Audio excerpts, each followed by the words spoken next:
ahora, como te prometimos, hoy es miércoles de tendencia, y decidimos hoy traer para dialogar sobre turismo y comunidades originarias.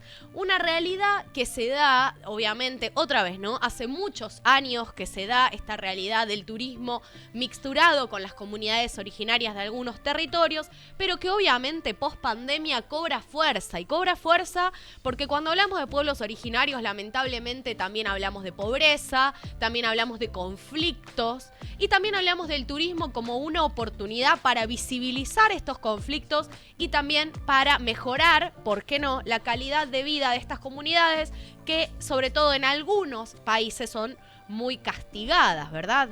Sí, yo sé que vos, Eugenia, tenés experiencia propia y podés hablar en primera persona porque has convivido, pero antes de preguntarte sobre eso, también es importante recalcar lo que acabás de decir, ¿sí?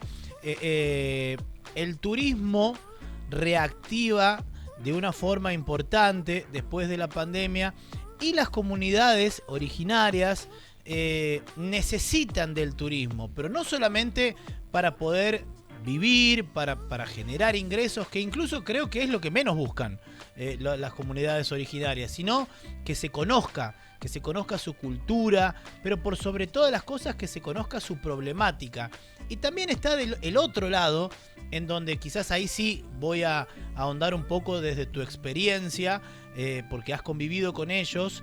Hay veces que también cuesta darle una vida de confort y sacarlo de sus orígenes a los habitantes, a los lugareños de los pueblos originarios. Bueno, vos tuviste la posibilidad de convivir un tiempo. Contame un poco en qué comunidad y cómo fue la experiencia. Bueno, es la comunidad Tupinambá brasilera, que viene más o menos desde la zona de Río de Janeiro hacia el norte. En verdad estamos hablando aproximadamente del año 2013, una comunidad que no tiene desarrollada una propuesta turística como sí pasa en otros lugares de Brasil, sobre todo en la Amazonía, y también, como vimos en este programa, sucede en Panamá, sucede en Perú, sucede en Bolivia, entre otros destinos. En México hay muchas. En México hay muchas donde están organizados, ¿no? Aquí hablamos de una comunidad que no está organizada, pero que sin embargo se acerca mucho al turista y se acerca con propuestas para que conozcan las comunidades. ¿Pero para qué?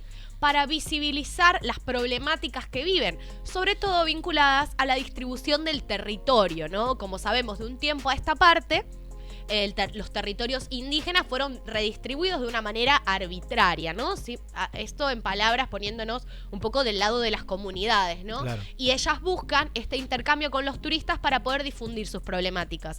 Es así, ¿no? El turista que busca, esto es lo que charlábamos fuera del aire, y bueno, y creemos, a ver si todos estamos en la misma sintonía, creemos nosotros desde aquí de 360.travel que el turista que busca la convivencia con una comunidad originaria no está buscando específicamente un viaje de placer o de solo disfrute estético o solo disfrute de la naturaleza, sino también un viaje cultural, ¿no? Claro, de eso hablábamos. Totalmente. Nosotros fuera de aire hablábamos de qué forma encarar este miércoles de tendencia, claramente de que el turista busca conocer, busca meterse en otra cultura, formar parte de ella, cambiar incluso las cualidades normales de vida que tiene cada persona para empezar a vivir de la misma forma que viven ellos. Y hablando y haciendo una línea comparativa acá, y hablando específicamente de qué ofrecen los pueblos originarios, turísticamente hablando, no hay hoteles, obviamente. Ofrecen camping rurales, ofrecen disfrutar de su gastronomía. Si querés comprar o quizás invertir en ellos, vas obviamente directamente a lo artesanal, ya sea cuero, lana y todas las actividades que ellos tienen. Por eso digo que no buscas un turismo de descanso, quizás de placer sí, porque quizás te des placer conocer, disfrutar, intercambiar, claro, pero es a lo que nosotros veníamos hablando el otro día cuando hablamos del turismo cultural. Buscas sumergirte en otra vida, en otra cultura y conocerla 100%, y eso creo que marca a las claras que también es lo que buscan los pueblos originarios, que la gente los conozca, y desde ese punto sí plasmar toda la problemática que a ellos les genera diariamente, ¿no? Sin embargo, como vos decías, este intercambio no es gratuito y esto también lo puedo decir por experiencia propia, digamos, y también lo llevo a un diálogo que tuvimos en el día de ayer cuando compartíamos la noticia de esta votación que se hace todos los años en la isla de Pascuas, en Rapa Nui, donde los lugareños estaban debatiéndose entre sí recibir o no recibir al turismo extranjero, porque, bueno, realmente en este caso es porque la isla se ha mantenido bastante bien vinculada a la pandemia y no saben si realmente están listos para recibir a viajeros de otros países, ¿no? Claro. Sin embargo, dentro de este debate, no sé si recuerdan que uno de los testimonios que compartimos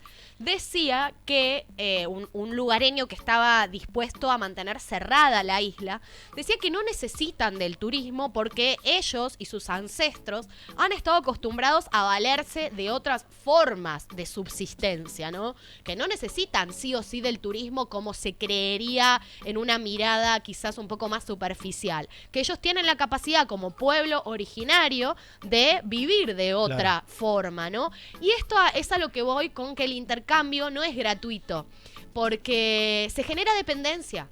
Los pueblos generan dependencia también del turismo, abandonan viejas actividades, abandonan un poco de historia. A veces, no digo que pase siempre. ¿Será que indirectamente empiezan a recibir turistas y ellos indirectamente dejan sus raíces para quizás darle algún estilo de confort y desde ahí generar algún ingreso pensando en lo que le puede gustar al turista? También, ¿puede llegar a ser así? Eso y muchas cosas más. Creo que lo que estamos diciendo no es nada nuevo. Creo que cualquier persona que tenga contacto actualmente con comunidades originarias va a estar de acuerdo que estamos, bueno, que es un híbrido, ¿no? Así como todavía, por fortuna, a lo largo y a lo ancho del mundo hay comunidades originarias que aún mantienen sus costumbres ancestrales e inclusive se mantienen aisladas todavía en lugares completamente naturales.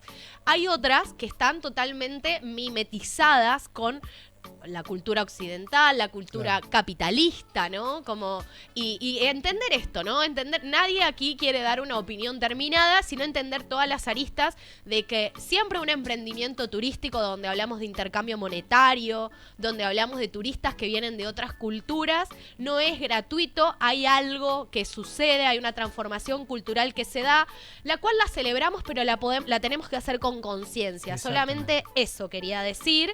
Y bueno, y acá estamos dando algún panorama general de lo que es el turismo y las comunidades originarias, que como decíamos, los países de Latinoamérica en donde más encontramos experiencias ya organizadas vinculadas a las comunidades originarias son Panamá, México, Ecuador, Perú y Brasil, y en Argentina también se están desarrollando varios emprendimientos como la experiencia llevada a cabo por el pueblo mapuche en Malargüe, en la provincia de Mendoza, ¿no? Entre otras. Estas comunidades ofrecen la posibilidad de hospedarse en campings rurales o a veces también en las propias casas construidas por la comunidad, disfrutar de una gastronomía tradicional, bueno, las artesanías, como vos decías, y muy vinculados también al turismo de naturaleza. Para cerrar, un dato para nada menor y muy importante para que ustedes se den cuenta cómo va cambiando de a poco la mentalidad. Antes de la pandemia no existía el turismo indígena. Hoy en día ya entra en las carteras de muchas empresas turísticas importantes a nivel mundial el turismo indígena. ¿Por qué? Porque hay específicamente un acuerdo con algunas comunidades en donde quizás ya lo que marcaba Eugenia claramente está siendo trabajado, de buscarle la sintonía para poder trabajar turísticamente comunidades indígenas a donde hay muchísima gente que quiere conocer y formar parte de ellas, y por eso ya empiezan a formar parte de la cartera turística que antes de la pandemia no existía. Tienen mucho a favor la cultura indígena, tiene la naturaleza, tiene su cultura, tiene los lugares, todo que va de la mano con esta reactivación turística post-COVID-19. Es una alegría muy grande por ahí que empiece a haber una conjugación y para que el turismo indígena siga creciendo. Como decía Eugenia, hay que trabajar el respeto, no pasar las líneas, no ser personas tampoco de ir e invadir los lugares cuando los lugareños por ahí no están preparados.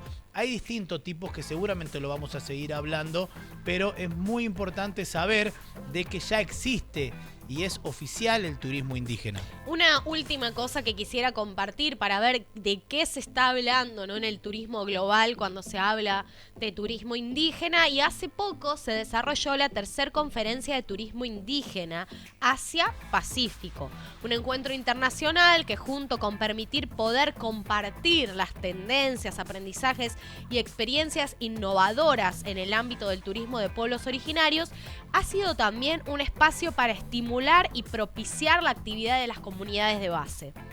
El intercambio y aprendizaje que dejaron estas jornadas contribuyen a posicionar y relevar este tipo de turismo como una forma de vinculación y cuidado desde los territorios de los pueblos originarios como espacios controlados y liderados por las mismas comunidades, buscando compartir y encontrarse con el visitante. Se establece así el turismo indígena como una oportunidad de compartir y aprender de primera fuente sobre estas culturas ancestrales.